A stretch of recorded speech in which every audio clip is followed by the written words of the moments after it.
Welcome back to another MOTOBOB video, and hot on the heels of the announcement of the new 2024 version of their fantastic MT-09 naked bike, Yamaha just followed up with the announcement of their more premium up-spec'd SP version. And so in this video we'll go through absolutely all the details with the 7 key things that you need to know. Now, as you might have guessed, this bike is heavily based upon the regular MT-09, and as such it inherits pretty much all of those 2024 updates that we saw yesterday for the base model. So while the CP3 inline triple engine stays pretty much the same with just under 120 horses of peak power and 93 Newton meters of peak torque, and also with pretty much the same frame, swing arm and wheels, there is, wrapped around it, a completely new styling job that includes a different front end, which is potentially a welcome change for anyone who didn't like the last one, which is, I think, quite a lot of people. Also, there's a new tank shape, which is said to help the rider move more easily around the bike, and there's a touch more bodywork at the rear on the tail section, which I think helps it look a bit less bare than the previous generation. In the cockpit, we've got a new TFT display that's 5 inches and full color, and that bundles in some smartphone connectivity, which allows you to control phone calls and music through the switchgear and dash, as well as interacting with the Yamaha My Ride app, which allows you to do some interesting stuff like playing with the riding modes and settings using your phone. Ergonomically, there's now a split seat, so there's a little hump that holds the rider in place under acceleration, and the bars are now lower and the foot pegs have been moved back and up, and so that puts the rider in a slightly more aggressive and sporty riding position. Then you've got a radial master cylinder courtesy of Brembo for the front brake now, which should give it a little more crispness at the lever. The quick shifter has been updated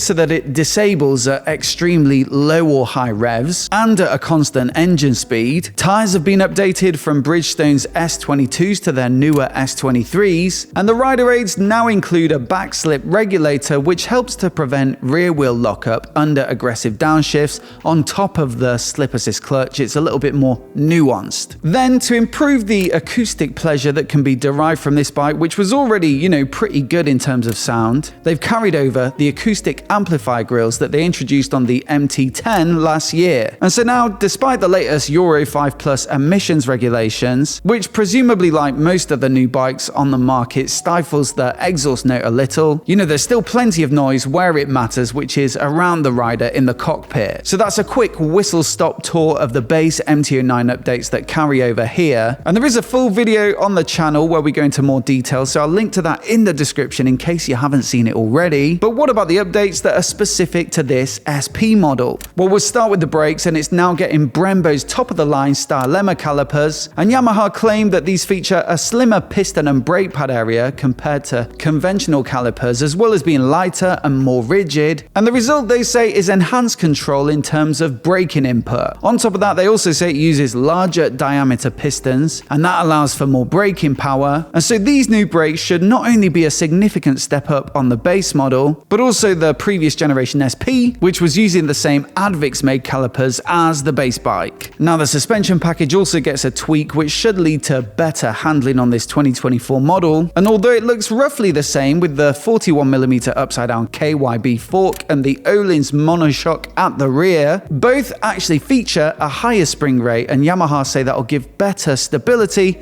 under harder and more sporty riding. At the same time, they've also revised the damping settings, which they say will enhance the comfort of the ride, and both the fork and shock are still fully adjustable with preload, rebound and compression damping adjustment, and there's still the DLC coating on the fork, which helps to reduce friction, and the remote preload adjuster on the rear shock, which means you can make quick changes to the stance of the bike to compensate for a passenger without having to get any tools out. This bike has also become the first in Yamaha's naked lineup ever to feature a keyless ignition, or what they call their smart key system. And so the bike is turned on with a switch in the cockpit, providing the key is in range, and this system also ties into their fuel filler cap. Unfortunately though, I don't think it includes the steering lock, or at least as far as I can gather from the press release. Keyless is a bit of a funny one though. On some bikes I like it, on some bikes I could take it or leave it, and I feel like a lot of you are the same. So do let me know down in the comments below whether you think this is a valuable feature or not. Now, again, inherited from the base MT-09, you've got the new Yamaha ride control system, and that allows the rider to alter the amount of engine power, traction control and slide control through a bunch of preset riding modes like sport, street and rain, but also also a couple of custom slots to dial in the settings to your exact preference. This new SP model though features an additional 4 track modes, if I've read that correctly,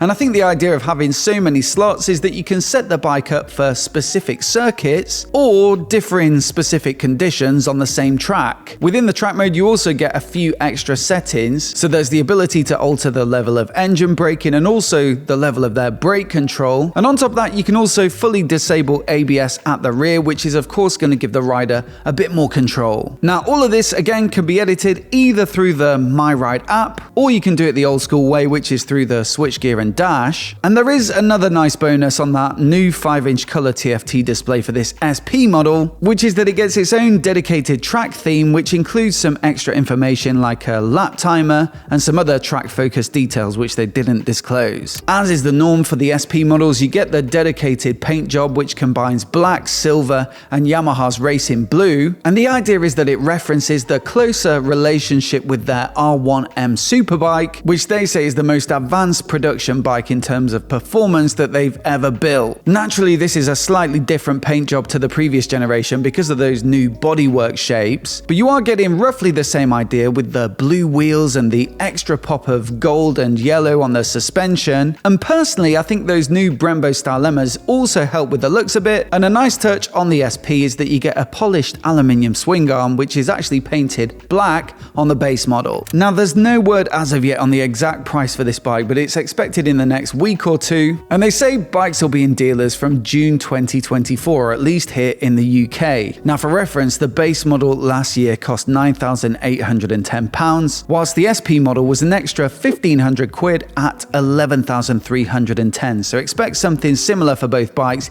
if not a few hundred quid more, because bikes are just generally going up nowadays. Now for the upgrades that you get in, like the better suspension, especially with the Olin shock, the Brembo brakes as well, and the keyless ignition, plus that super fancy paint job, I think you could easily justify the extra cash. And as for whether this is worth the upgrade versus the previous generation SP, well, it isn't a complete revolution. Like I say, a lot of the engine and chassis are very much the same, but I will say for me it's a much nicer looking bike now. And I also think the standout feature will be that new TFT display, which looks a lot more punchy and readable than the smaller 3.5-inch TFT on the 2023 models and before. As always though, I'd love to know what you think of it, so please do let me know down in the comments below. And do you think this SP model is worth the extra 1,500 quid versus that standard MT-09, or would you rather have the cash in your pocket and just go with the simpler spec bike? Do let me know what you think, and also I'll leave you with my comparison of the MT-07, MT-09